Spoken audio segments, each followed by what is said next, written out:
Me huele a... ¡Quemado! Hola mozos y mozas, hoy os traigo una receta de cocina para vagos, o para gente que no tiene tiempo de cocinar, o para los que les pasan las dos cosas, como en mi caso. Tortilla en salsa. Vamos a necesitar una tortilla hecha, que esté cuajadita, 200 gramos de salsa de tomate de bote, un chorrito de agua y mezcla de especias. Yo he usado tomillo, orégano y popurrí de pimientas. Lo primero de todo es cortar la tortilla en 4 trozos para que sea más manejable. Ponemos a calentar una sartén con aceite y le echamos el tomate.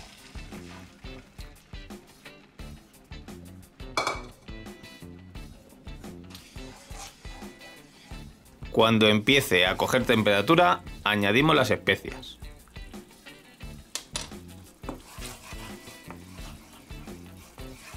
Y el chorrito de agua.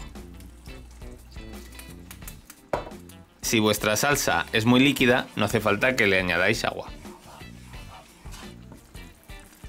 Justo después ponemos los trozos de tortillaca y dejamos cocinar a fuego medio durante 2 minutos.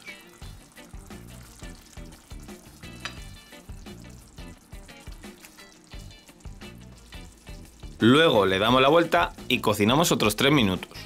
Si os pasáis de tiempo, la tortilla se deshace, así que cuidadín.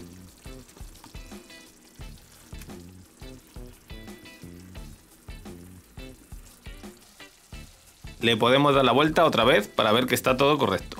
Y ya estaría nuestra tortilla en salsa hecha. La idea de esta receta es que la hagáis en muy poco tiempo, incluso comprando la tortilla en tienda. Para, por ejemplo, una cena improvisada que tengáis que hacer algo rápido, o para llevarosla al trabajo en un tupper. Eso sí, aunque sea una receta muy absurda y muy fácil, está súper buena.